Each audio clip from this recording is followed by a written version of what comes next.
ഞാൻ മലയാള സിനിമയ്ക്ക് shit mass കൊടുത്തിട്ടുണ്ട്.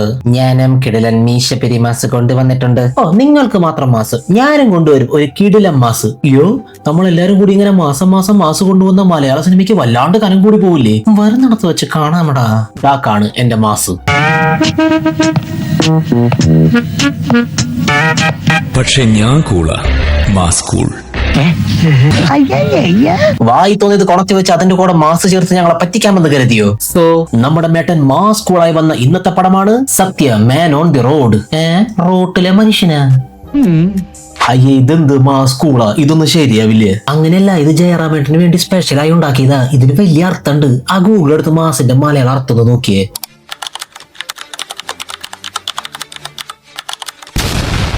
ഹായ് പിണ്ടം, ഇത് കൊള്ളാലോ.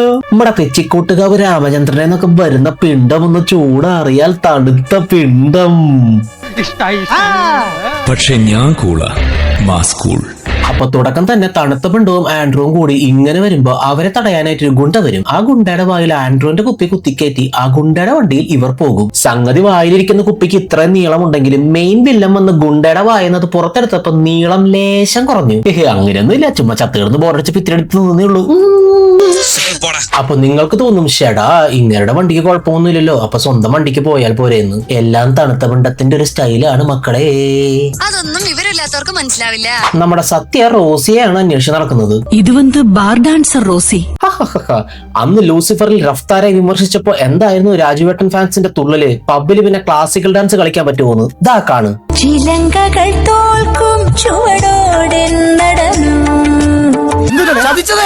ഒരു അമ്പലവാസി കുട്ടിയുടെ ഇൻട്രോ സോങ് എന്നും പറഞ്ഞ് പാടിപ്പിച്ചതാ. ഐഡിയ, നമുക്ക് കഥ ആ വഴിക്ക് തിരിച്ചു വിട്ടാലോ. ചിലങ്കകൾ തോൽക്കും ചുവടോടെ നടന്നു. ഇരുട്ടിനു മേലെ വിടരുന്നെൻ ചമയം.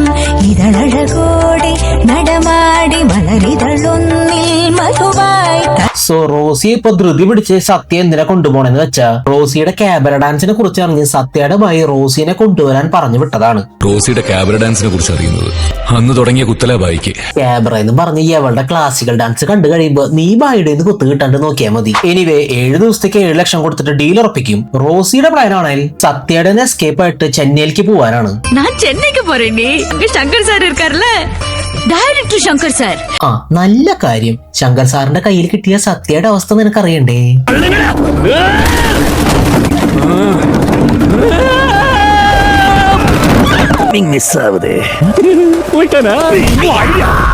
ഇതിനിടയിൽ 4 മണിക്കൂർ മുമ്പ് കണ്ട പെൺകുട്ടിയെ പ്രേമിച്ച് തട്ടിക്കൊണ്ടുപോകുന്ന വഴിയിൽ കുത്തുകിട്ടി ചാവുന്ന ക്യാരക്ടറായി അജു വർഗീസ് ഉണ്ട്.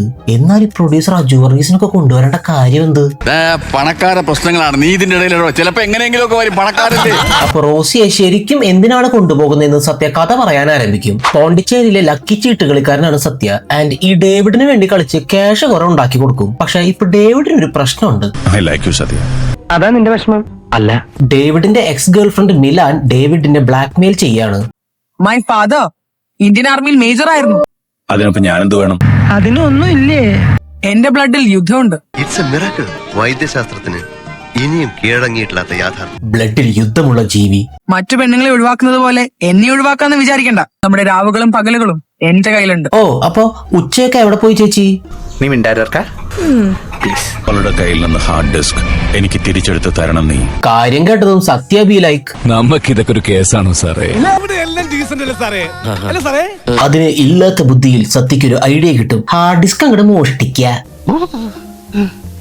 അങ്ങനെ മെയിൻ സ്വിച്ച് ഓഫ് ആക്കി മിലാന്റെ വീട്ടിൽ കയറി പരതി നടക്കും. അവള് പോയി മെയിൻ സ്വിച്ച് ഓൺ ചെയ്യും. ബട്ട് പേടിക്കണ്ട, സത്യ ബുദ്ധിമാനാണല്ലോ. ആദ്യത്തെ തൂണിന് പകരം 2ാമത്തെ തൂണിന്റെ പുറകിൽ പോയി ഒളിക്കും. അടുത്തതെന്ന് പറഞ്ഞാൽ ഈ ഫിംഗർ പ്രിന്റ് ലോക്കുള്ള സേഫിലേക്കുള്ള എൻട്രി ആണ്. സിനിമയല്ലേ സാർ, നായകന് ഭാഗ്യം അല്ലെങ്കിൽ ദൈവാനുഗ്രഹം ഉണ്ടായി എന്നുള്ളതിൽ എന്താ തെറ്റ്? അതെ, ഫിംഗർ പ്രിന്റ് ലോക്കിന്റെ റിമോട്ട് വേർഷൻ ടേബിളിൽ വെച്ചിട്ട് തന്നെയാണ് മിലാൻ ചേച്ചി വെള്ളടിച്ച് കിടക്കണത്. പുള്ളി സുഖമായിട്ട് ഫിംഗർ വെച്ച് സേഫ് തുറക്കും. ബട്ട് ഹാർഡ് ഡിസ്ക് എടുക്കുന്നതിന്റെ ഇടയിൽ സേഫ് ഓട്ടോ ലോക്ക് ആകും. എന്റെ പൊന്നുമക്കളെ, നിങ്ങൾ ആരും പേടിക്കണ്ട. മിലാൻ ചേച്ചി നെക്സ്റ്റ് ഡേ വന്ന് സേഫ് തുറന്ന് കോളിലുള്ള ആൾക്ക് സേഫിന്റെ പാസ്വേഡ് പറഞ്ഞു കൊടുക്കും. എൻട്രി ഡോർ അടക്കം എല്ലാത്തിന്റെ ലോക്ക് നമ്പർ ചേഞ്ച് ചെയ്തിട്ടുണ്ട്. 2124. അതിപ്പോ ലാഭായല്ലോ. 2124. കടുവായെ കിടുവ പിടിക്കുന്നേ ഹംബംബോ. ഒരു വമ്പൻ ട്വിസ്റ്റ്. സാധാരണഗതിയിൽ പോലീസിനൊക്കെ വിളിക്കേണ്ടതാണ്. ബട്ട് വെരി നെക്സ്റ്റ് സീനിൽ ഇവർ ഇങ്ങനെ മിണ്ടിയും പറഞ്ഞ് കാറിൽ പോകുന്നു. ഇനി മിലൻ ചേച്ചിയുടെ വക കഥ. ചേച്ചിയുടെ ബാങ്കിൽ വർക്ക് ചെയ്യുന്ന ഫ്രണ്ടിന്റെ ബോയ് ഫ്രണ്ട് ആയിരുന്നു ഈ ഡേവിഡ്. ഇങ്ങനെ ഫ്രണ്ടിനെ ബാങ്കിനെ പറ്റിച്ച് കുറെ ലോൺ എടുത്ത് മുങ്ങിയതുകൊണ്ട് ഫ്രണ്ട് കയറി ആത്മഹത്യ ചെയ്യും. അത് മരണമൊഴി റെക്കോർഡ് ചെയ്ത് ഹാർഡ് ഡിസ്കിലാക്കി മിലൻ ചേച്ചിക്ക് കൊടുത്തിട്ട്. അല്ല, ഇതൊക്കെ എന്തിനാ സത്യോട് പറയണത്? കഥ മുന്നോട്ട് കൊണ്ടുപോകാൻ എന്ത് തേങ്ങയും എഴുതി പിടിപ്പിക്കുന്ന ശീലമുണ്ട് എനിക്ക്.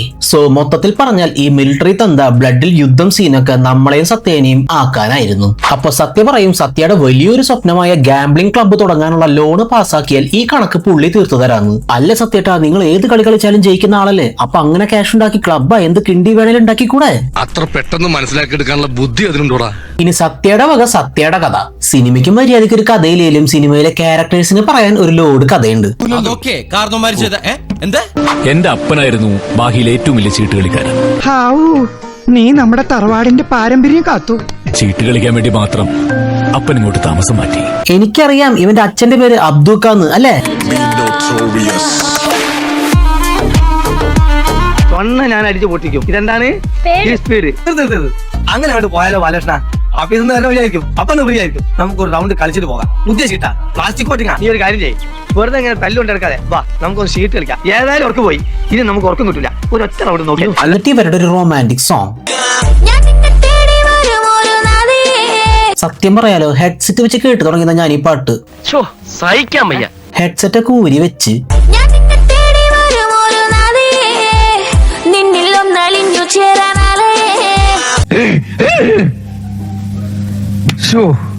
ആ പാട്ട് കഴിയുന്നതോടുകൂടി ഡേവിഡ് വന്ന് മിലൻ ചേച്ചിയെ വണ്ടി കൊണ്ട് അങ്ങിടിക്കും. ഇവരുടെ പാട്ട് കേട്ട് ദേഷ്യം വന്നിട്ടാകും. അപ്പോ ഈ മിലൻ ചേച്ചിയുടേത് റയർ ബ്ലഡ് ഗ്രൂപ്പായ ബോംബെ ഓ പോസിറ്റീവ് ആണ്. അത് ഇപ്പോ ഇന്ത്യയിൽ ഈ റോസിക്ക് മാത്രമേ ഉള്ളൂ. സോ നായികയ്ക്കുള്ള ബ്ലഡിന് വേണ്ടിയാണ് റോസിയെ കൊണ്ടുപോകുന്നത്. പോണ വഴിക്ക് ഒരു ഡൈവേർഷൻ വരുന്നു. ഇവർ ആ വഴിയിൽ ഇങ്ങനെ പോകുമ്പോ ഒരു ഷോട്ട് ഉണ്ട്. ഇതാണ് ജയറാമേട്ടൻ അങ്ങോട്ട് വിചാരിക്കുക, ഇതാണ് സാജു നവോദയ അങ്ങോട്ട് വിചാരിക്കുക. കറക്റ്റ് മാച്ച് അല്ലേ? ഈ ടൈമിൽ സത്യയെ പോലെ തന്നെ പോലീസുകാരും ബ്ലഡിന് വേണ്ടി റോസി അന്വേഷിച്ച് ആ ബാറിൽ തന്നെ എത്തും. അപ്പോഴാണ് ഇപ്പൊ എന്റെ പ്ലേലിസ്റ്റ് ഭരിക്കുന്ന പാട്ട്. ചിന്തിച്ചോ നീ ശരിക്കും ചിന്തിച്ചോ നീ, ചിന്തിച്ചോ നീ ശരിക്കും ചിന്തിച്ചോ നീ. ഈ പാട്ട് നിങ്ങളുടെ ജീവിതത്തിൽ പല രീതിയിൽ ഉപയോഗിക്കാം. നിങ്ങളുടെ സുഹൃത്ത് വോഡ്കയും ജിന്നും റാമും ഒക്കെ മിക്സ് അടിക്കാൻ പോവുകയാണോ? നിങ്ങൾക്ക് ചോദിക്കാം. ചിന്തിച്ചോ നീ ശരിക്കും ചിന്തിച്ചോ നീ. ഇനി ഈ പടം എങ്ങാനും ആരെങ്കിലും കാണാൻ പോവുകയാണെങ്കിലും ചോദിക്കാം. ചിന്തിച്ചോ നീ ശരിക്കും ചിന്തിച്ചോ നീ. സോ പോലീസ് വന്ന് ചോദിക്കുമ്പോ അവിടെയുള്ള രണ്ടാമത്തെ റോസിയെ ഡേവിഡിന്റെ പ്ലാനിന്റെ ഭാഗമായി വിട്ടുകൊടുക്കും. ആൻഡ് പുള്ളിയുടെ പ്ലാൻ എന്താന്ന് വെച്ചാൽ മുംബൈ ഓ പോസിറ്റീവ് ബ്ലഡ് ഉള്ളത് ഈ റോസിക്ക്, പോലീസ് കൊണ്ടുപോയത് വേറെ ഏതോ ബ്ലഡ് ഉള്ള ഈ റോസിയെ. സോ പോലീസിന്റെ കൂടെയുള്ള റോസി അവിടെ എത്തിയ ബ്ലഡ് മാറിക്കേറി മിലാൻ ഡെഡ് ആകും. അപ്പൊ രക്തം പരിശോധിച്ചിട്ടല്ലേ ഇതൊക്കെ ചെയ്യുള്ളൂ എന്ന് നിങ്ങൾക്ക് ചോദിക്കാൻ തോന്നും. ബട്ട് ബ്രില്യൻ സ്ക്രിപ്റ്റ് ആണ്, ഉത്തരം കിട്ടും. അങ്ങനെ ഗുണ്ടകൾ വീണ്ടും എത്തും. എന്നിട്ട് അവർ ഗണ്ണെടുക്കും. സത്യക്ക് കിടിലൻ പ്ലാൻ ഉണ്ടെന്ന് ആ മുഖം കണ്ടറിയാം. അപ്പൊ അത് വെടിപൊട്ടുമ്പോ സത്യ കിടിലൻ പ്ലാൻ എക്സിക്യൂട്ട് ചെയ്യും. ആദ്യ വെടിപൊട്ടുമ്പോൾ സത്യ മുഖം മാറ്റി ഒഴിഞ്ഞു മാറും. എന്താ പ്ലാനിങ്, എന്തൊരു ദീർഘവീക്ഷണം. എന്നിട്ട് രണ്ടാമത്തെ വെടി പൊട്ടുമ്പോ തണുത്ത പിണ്ടം ഇങ്ങനെ 90 ഡിഗ്രി ആംഗിളിലൊക്കെ നിന്ന് ഒരു കമ്പി എടുത്തെറിയും. മാസ് കാണിച്ച ആൾക്കാരെ ചിരിപ്പിക്കാൻ പറ്റും സക്കീർ ബൈക്ക്? പറ്റില്ല ബൈ. പിന്നെ സത്യയുടെ അടി ഇവിടെ നടക്കുമ്പോ വെറുതെ ബാക്കിൽ നിൽക്കണ റോസി ചേച്ചി കാറ്റടിച്ചിട്ടാണെന്ന് തോന്നുന്നു ഓടി ഓടി സത്യയുടെ ഫ്രെയിമിലേക്ക് എത്തും. സത്യേട്ടാ, ഈ പ്രായത്തിൽ ഇങ്ങനെ കുനിയേണ്ട കാര്യമില്ല, അതല്ലേലും മേത്ത് കൊള്ളാനൊന്നും പോണില്ല. പിന്നെ ഫൈറ്റ് കഴിഞ്ഞ തണുത്ത പിണ്ടത്തിന്റെ സ്റ്റൈൽ അറിയാലോ, പിടിക്കാൻ വന്ന ഗുണ്ടയുടെ വണ്ടി എടുത്തിട്ട് പോകും. അതിന്റെ ഇടയിൽ ഫ്രണ്ടിന്റെ ഗേൾ ഫ്രണ്ടിന് വേണ്ടി ഒരു പ്ലക്കാർഡ് പിടിച്ച് മുംബൈ ഓപ്പോസിറ്റ് ബ്ലഡ് അന്വേഷിക്കുന്ന ഫ്രണ്ടിന്റെ കരളലിയിപ്പിക്കുന്ന സീൻ. ചേട്ടന് ഇതിനെപ്പറ്റി വലിയ ധാരണയില്ലല്ലേ? പോണ വഴിയിൽ പിന്നെയും ഡേവിഡിന്റെ പോലീസ്. ബട്ട് റോസി വണ്ടിയിലില്ല. പക്ഷെ സത്യേട്ടനെ വിടണമെങ്കിൽ പോലീസുകാരൻ ഒരു കണ്ടീഷൻ വെക്കും, ചീട്ടുകളി. ഇതിലും നീ എന്നെ ജയിച്ചിട്ടാ പോലെ. ഓ, ആര് ജയിക്കുമെന്നോർത്ത് തിയേറ്ററിൽ ടെൻഷൻ അടിച്ചിരിക്കുന്ന പാവം പ്രേക്ഷകരെ ഓർക്കുമ്പോഴാ. അയ്യോ, അങ്ങനെ ആകാംക്ഷ നിറഞ്ഞ ആ കളിയിൽ അത്ഭുതമെന്ന് പറയട്ടെ, സത്യ ജയിച്ചു മക്കളെ, സത്യ ജയിച്ചു. അതും നിങ്ങൾക്കായി വിജയീഭാവത്തിന്റെ തലമാന്തുന്ന എക്സ്പ്രഷനിലൂടെ.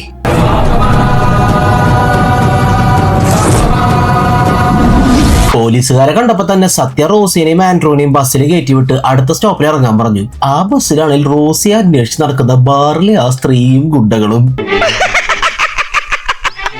ഈ ഈശ്വര ഇവിടെ ആരില്ലല്ലോ ഇതൊന്ന് പറഞ്ഞു ചിരിക്കാനായിട്ട്. ബസ് കയറി അന്വേഷണം നടത്തേണ്ടി വരുന്ന വില്ലന്മാരും വില്ലത്തിനൊക്കെ ആദ്യമായിട്ട് കാണാം. ഇത്രയും വലിയ ഗതികെട്ടവൻ ഈ ലോകത്ത് വേറെ ആരെങ്കിലും ഉണ്ടാവും എന്റെ കർത്താവേ. ഈ ടൈമിൽ പോലീസ് മറ്റേ റോസിനെയും കൊണ്ട് അവിടെ എത്തും. ഇനി ബ്ലഡ് ചെക്കപ്പ് ഒക്കെ ഉണ്ടായാൽ വില്ലന്റെ പ്ലാൻ പാടില്ലേ എന്നുള്ള പേടിയൊന്നും ആർക്കും വേണ്ട. ദാ പിടിച്ചോ explanation. This is Rosie. Thank you. Welcome. Okay, come on quick. ഇവർ ഉടനെ ഓപ്പറേഷൻ തിയേറ്ററിലേക്ക് കൊണ്ടുപോകൂ. പ്രൈമറി ടെസ്റ്റ് ചെയ്യാനും ക്രോസ് മാച്ച് ചെയ്യാനും ഒന്നും സമയമില്ല. ആ ഡോക്ടറുടേത് നല്ല വിദ്യാഭ്യാസം സത്യാണേൽ റോസിനെ കാണാണ്ട് ഓടി ഒടുക്കം റോസിനെ തട്ടിക്കൊണ്ടുവരുന്ന വണ്ടിക്ക് മുന്നിൽ ദാ നമ്മുടെ തണുത്ത പിണ്ടം. പുള്ളി എങ്ങനെ ഇവരെ കണ്ടുപിടിച്ചു എന്നുള്ള റീസൺ ആണ് നോക്കുന്നതെങ്കിൽ പേടിക്കണ്ട. No reason. അവിടുന്ന് മാസായി വന്ന് സത്യ പറയും. ഇറക്കി വിടവളെ.